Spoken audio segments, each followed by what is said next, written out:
और अब मैं आमची मुंबई में हूं।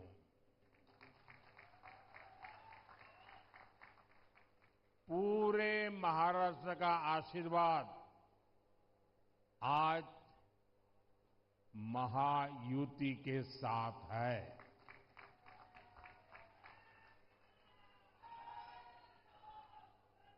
आज हर और एक ही आवाज है, भाजपा महायुति आहे तर गती आहे, महाराष्ट्राची प्रगती आहे। साथियों, महाराष्ट्र की धरती से हर युग में नए चिंतन की नई धाराएं निकली है। यहां से संत ज्ञानेश्वर, संत तुकाराम, संत नामदेव जैसे संतों ने, विद्वानों ने समाज को दिशा दिखाई। यहीं से छत्रपति शिवाजी महाराज हिंदवी स्वराज का संकल्प देश को दिया। लोकमान्य तिलक और गोखले जी जैसी महान हस्तियों ने देशभक्ति की अलग जगाई। आज महाराष्ट्र में एक तरफ महायुति की विचारधारा है जो इस विरासत पर गर्व करती है, दूसरी तरफ एक सोच महाअगाड़ी की भी है जो महाराष्ट्र के गौरव को लगातार अपमानित कर रही है। महाअगाड़ी के लोग तुष्टीकरण के गुलाम हो चुके हैं। ये वो अगाड़ी है जो राम मंदिर का विरोध करते हैं। ये वो अगाड़ी है जो वोट पाने के लिए भगवा आतंकवाद का शब्द गढ़ते हैं।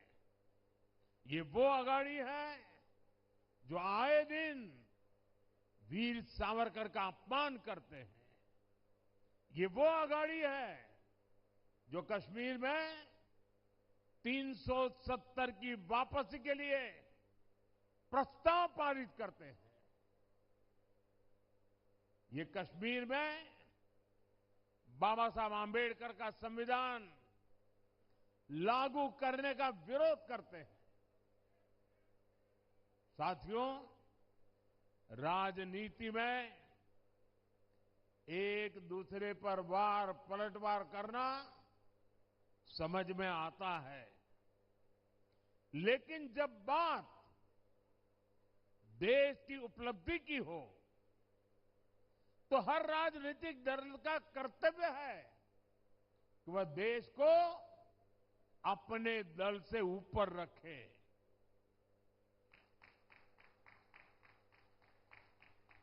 भाजपा का, महायुति का ये मंत्र है, ये नीति है, ये हमारी वृत्ति भी है, प्रवृत्ति भी है। लेकिन अघाड़ी वालों के लिए देश से ऊपर उनका दल है। जब भारत आगे बढ़ता है तो अघाड़ी वालों को तकलीफ होती है। भारत की हर उपलब्धि पर अघाड़ी वाले सवाल उठाते हैं। यही लोग हैं जिन्होंने दशकों तक मराठी भाषा को अभिजात भाषा का दर्जा नहीं दिया, और जब हमने मराठी भाषा को ये सम्मान दिया तो इन्हें सांप सूंघ जाता है। इसलिए आपको महाअघाड़ी वालों की राजनीति से, उनके इरादों से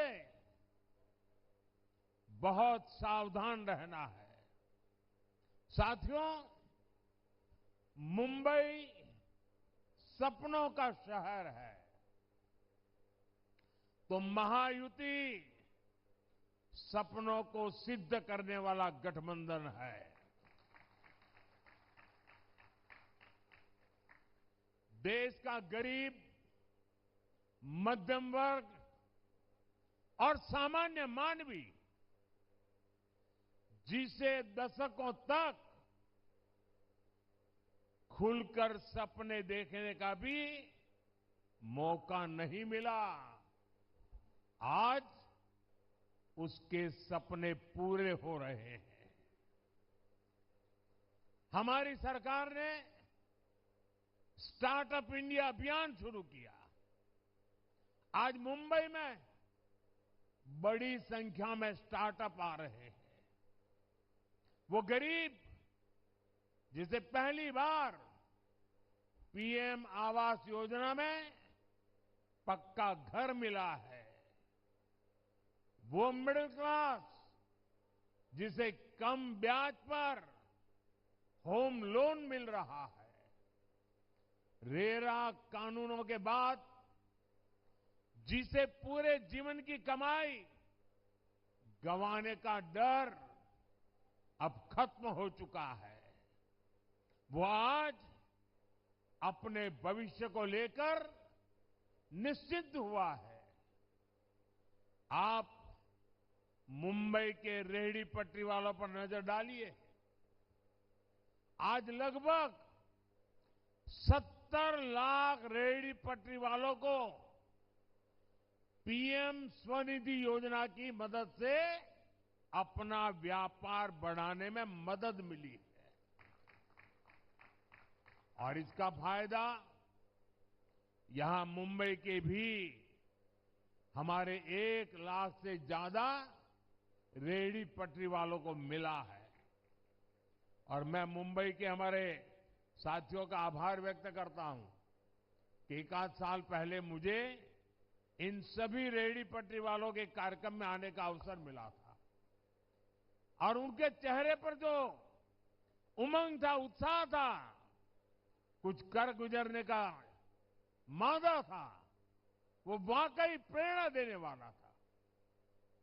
साथियों, सेवा भावना से काम केवल और केवल बीजेपी और महायुति ही कर सकती है।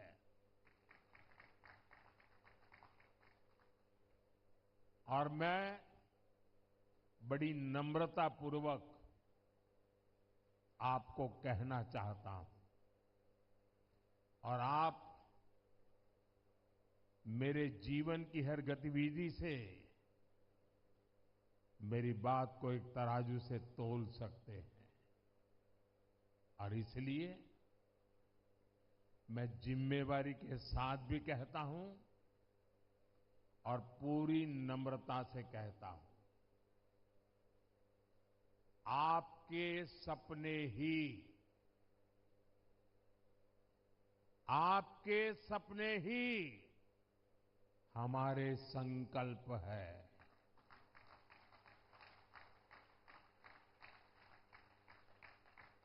मोदी आपके सपनों को जीता है, आपके सपनों के लिए जागता है, और उन्हें पूरा करने के लिए जी जान से मेहनत की गारंटी देता है।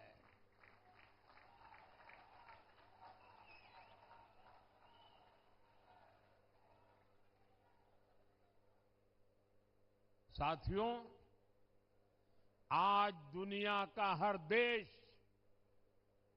अपने बड़े शहरों को आधुनिक बनाने में लगा है। मुंबई के लिए यही सपना बीजेपी और महायुति ने देखा है। आज हर मुंबईकर देख सकता है कि हम कितने बड़े स्केल पर विकास कार्यों को आगे बढ़ा रहे हैं। हमारी सरकार मुंबई को कनेक्टिविटी की हर परेशानी से मुक्ति दिलाना चाहती है और शिंदे जी ने और देवेंद्र जी ने अभी विस्तार से इसका वर्णन भी किया है। आज मुंबई में लाखों करोड़ रुपए की परियोजनाएं चल रही है। मेट्रो लाइन हो, लोकल ट्रेनें हो, मुंबई और आसपास के शहरों को जोड़ने वाले पुल हो, महामार्ग हो, एयरपोर्ट हो, हर दिशा में तेजी से काम हो रहा है। साथियों, हमारे देश में आजादी के बाद दशकों तक केंद्र में कांग्रेस की सरकार रही। यहां भी दशकों तक कांग्रेस की सरकार रही, लेकिन मुंबई को लेकर इन्होंने कोई फॉरवर्ड प्लानिंग की परवाह ही नहीं की। नतीजा ये हुआ कि हमारी मुंबई लगातार पिछड़ती चली गई। कांग्रेस का मिजाज मुंबई के ठीक उल्टा है।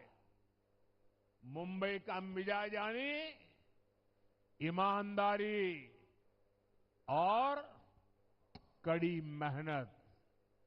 मुंबई का मिजाज यानी आगे बढ़ने की ललक। लेकिन कांग्रेस का मिजाज क्या है?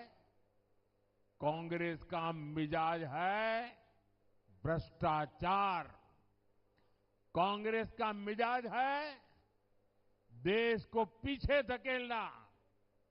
कांग्रेस का मिजाज है विकास में अड़ंगा डालना।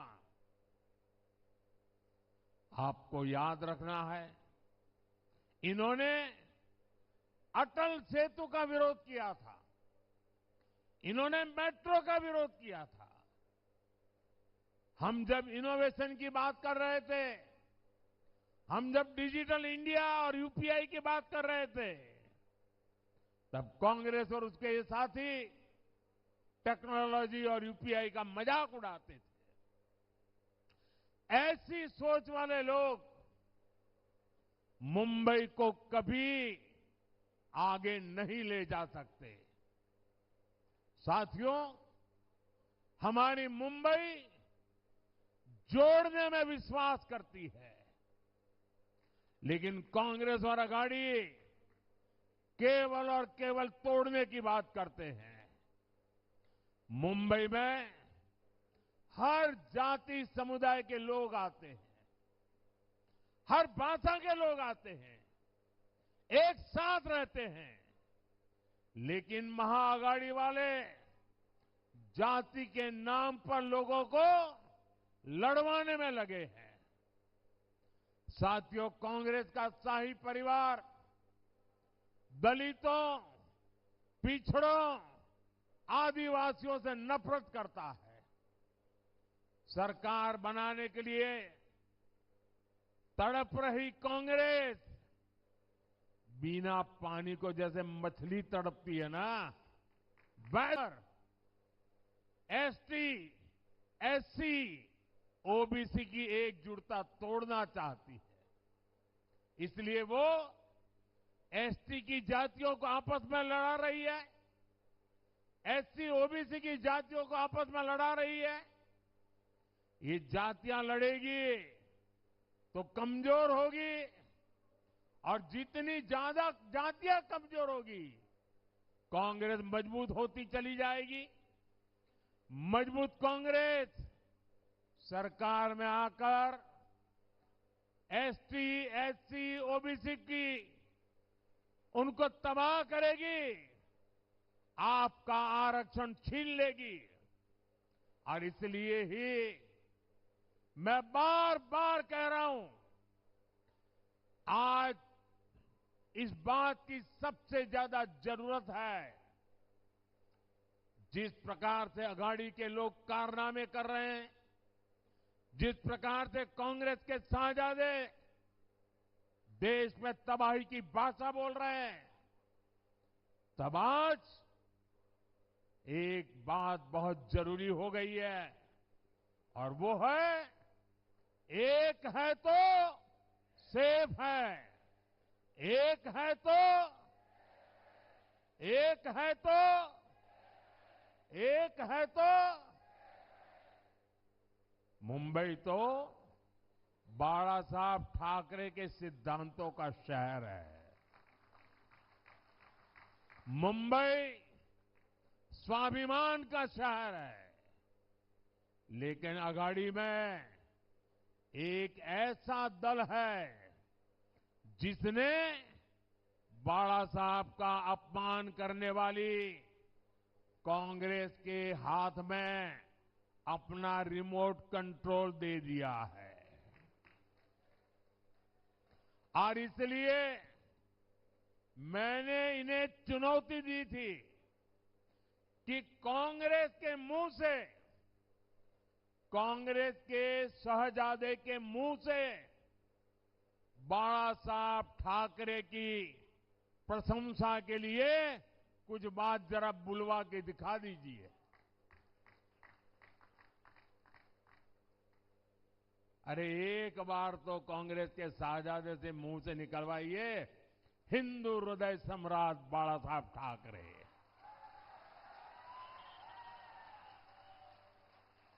और जिस दिन आप इतना करवा लोगे ना, आपको सचमुच में अच्छी नींद आएगी, कभी अस्पताल नहीं जाना पड़ेगा। बाला साहब के आशीर्वाद मिलेंगे।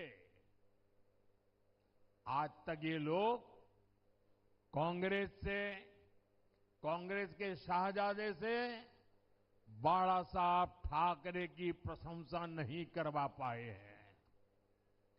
और यही अघाड़ी वालों की सच्चाई है। वीर सावरकर को गालियां देने वालों को भी ये लोग गले लगाते घूम रहे हैं। साथियों, मुंबई शहर ने लंबे समय तक आतंकवाद की पीड़ा झेली है। आतंकवाद से मिले जख्मों को यहां के लोग अब भी भूले नहीं हैं। एक समय था जब हर कोई यहां बसों में, ट्रेन में, लोकल में डर डर के चलता था। लोग सोचते थे कि आज अपने परिवार से मिल पाएंगे या नहीं, घर लौट पाएंगे या नहीं, अनहोनी की आशंका लगी रहती थी। लेकिन बीते वर्षों में लोगों के मन में सुरक्षा का भाव आया है। यही पुलिस थी, यही सुरक्षा एजेंसियां थी, यही सरकार थी, यही फाइलें थी। लेकिन तब सरकार और थी, आज मोदी है।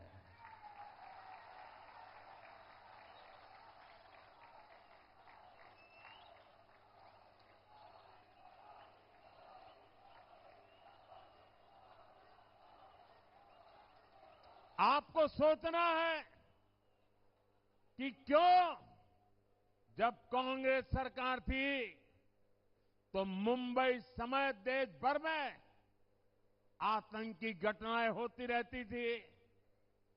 हर जगह आपको लावारिस वस्तुओं का डर दिखाया जाता था। बस में, ट्रेन में बैठते ही सूचना आती थी कि कोई लावारिस बैग तो नहीं पड़ी है, कहीं कुकर तो नजर नहीं आ रहा है, कहीं टिफिन बॉक्स तो नजर नहीं आ रहा है। अगर दिखता है तो तुरंत पुलिस को जानकारी दीजिए, ऐसा कहा जाता था। अब ये सब बंद हो गया कि नहीं हो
गया, ये सब गया कि नहीं गया?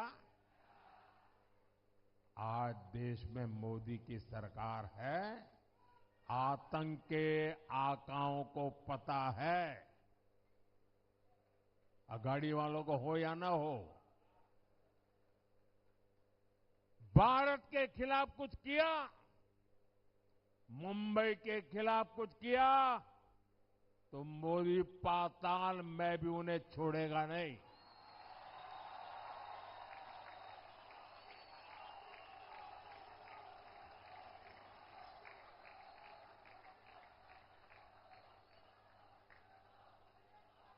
साथियों, मुंबई की एक बहुत बड़ी ताकत है महिलाओं की भागीदारी और वुमेन लेड डेवलपमेंट। देश के दूसरे शहरों में भी मुंबई की मिसाल दी जाती है। आज स्टार्टअप्स को लीड करने से लेकर ड्रोन दीदी की भूमिका निभाने तक महाराष्ट्र की महिलाएं देश को दिशा दिखा रही है। महाराष्ट्र में 27,000 से ज्यादा स्टार्टअप्स, जिनमें से अनेकों स्टार्टअप का नेतृत्व महिलाएं कर रही है, हमारी माताएं, बहनें, बेटियां कर रही है। देश भर में 70,000 से ज्यादा ऐसे स्टार्टअप्स हैं जिनमें कम से कम एक महिला डायरेक्टर के रूप में उसका नेतृत्व कर रही है। महिला नेतृत्व वाले कई स्टार्टअप्स मुंबई बेस्ड हैं। ये महिलाएं बड़ी संख्या में रोजगार के अवसर तैयार कर रही है। महायुति सरकार की माझी लाड़की बहन योजना का लाभ बड़ी संख्या में मुंबई की माताओं बहनों को भी मिला है।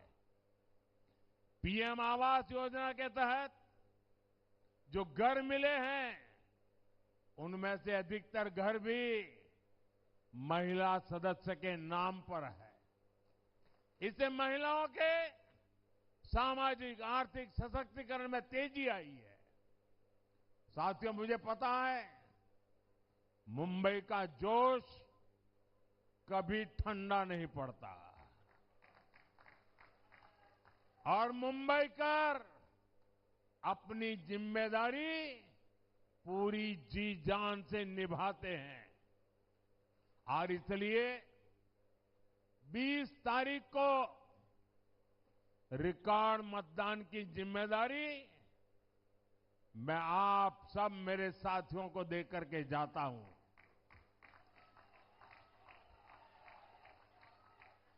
हमेशा ये जोश बनाए रखना है।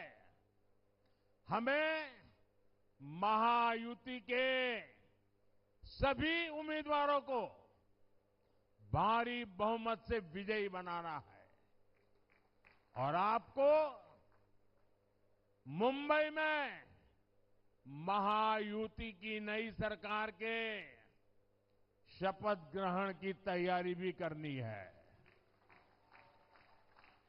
और एक अर्थ में तो मैं कहूंगा कि मेरी चुनावी सभा कम है। आज तो मैं महायुति की सरकार जब बनेगी, नतीजे आने के 7-10 दिन में, मैं उस महायुति की सरकार की शपथ समारोह का आपको निमंत्रण देने के लिए आया हूं।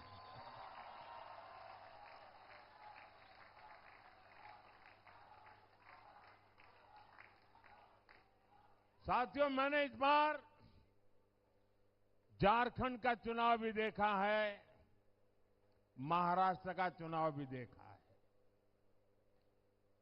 और मैं कुछ दिन पहले हरियाणा के चुनाव को भी देख रहा था। हरियाणा ने जिस प्रकार से कांग्रेस की सारी योजनाओं को चकनाचूर कर दिया, उनके सारे सपनों को तहस नहस कर दिया।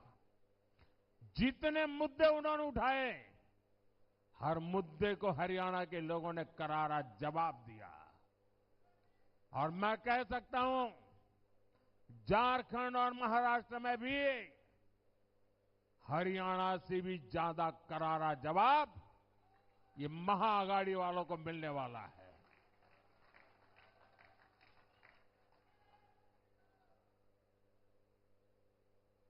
झूठ लंबे समय तक जिंदा नहीं रह सकता और देश की जनता ने हर झूठ को जमीन में गाड़ देने का तय कर लिया है। साथियों, ये लोग संविधान, और वो भी कोरे कागज वाला संविधान, कुछ भी नहीं लिखा हुआ ऐसा संविधान, लेकिन देश को मैं बताना चाहता हूं, इस देश के लिए शर्म की बात है, हम सभी देशवासियों के लिए शर्म की बात है कि आजादी के बाद 6-7 दशक तक बाबा साहब आंबेडकर का संविधान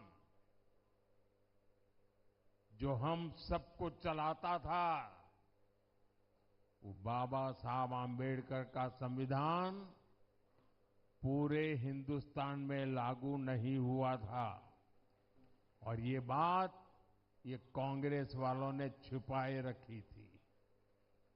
इस देश में जम्मू कश्मीर में बाबा साहब आंबेडकर का संविधान नहीं चलता था।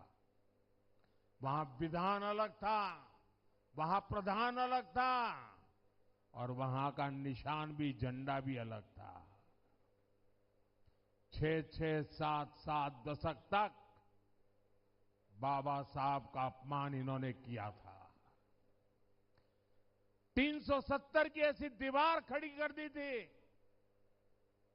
कि बाबा साहब आंबेडकर का संविधान जम्मू कश्मीर में घुस ही नहीं सकता था।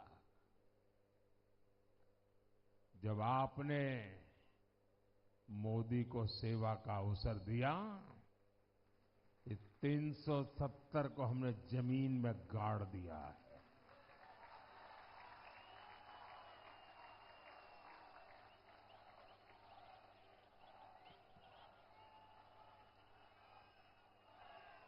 और तब जाकर के बाबा साहब आंबेडकर का संविधान जम्मू कश्मीर में लागू हुआ। आप हैरान हो जाएंगे, जम्मू कश्मीर में हाई कोर्ट का जज अगर महाराष्ट्र से गया होगा तो भी, आंध्र से गया होगा तो भी, तमिलनाडु से गया होगा तो भी, जम्मू कश्मीर में हाई कोर्ट का जज भारत के संविधान पर शपथ नहीं लेता था, वो जम्मू कश्मीर के विधान के आधार पर शपथ लेता था। जम्मू कश्मीर के इसके पहले के किसी मुख्यमंत्री ने भारत के संविधान की शपथ नहीं ली है। देशवासियों, आज अभी जो जम्मू कश्मीर में सरकार बनी, आजादी के बाद पहली बार भारत के संविधान की शपथ लेकर के मुख्यमंत्री का काम शुरू हुआ। ये कमाल किसकी है? ये कमाल किसकी है? ये कमाल किसकी है? ये कमाल किसकी है?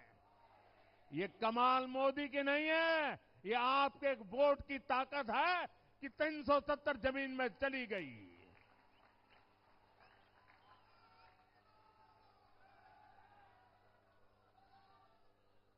और इसलिए आपके वोट की ताकत को समझ के फिर से एक बार मुझे महाराष्ट्र की सेवा करने का मौका दीजिए।